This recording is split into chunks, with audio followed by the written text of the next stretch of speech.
This is how you can fill up antifreeze or coolant in the Mercedes E220D. The bottle which we bought it from the Mercedes approved garage. As you can see, that is in pink color.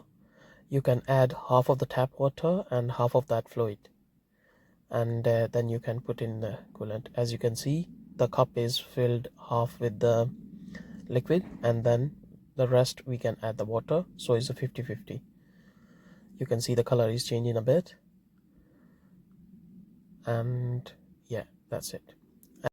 Location of the coolant is in the bonnet, and that's how it look like. And as you can see that the color inside of it is pink, and that's the bar. That way you can put the maximum fluid in, so don't excess it. So we have already topped it up, and that's the maximum you can put in.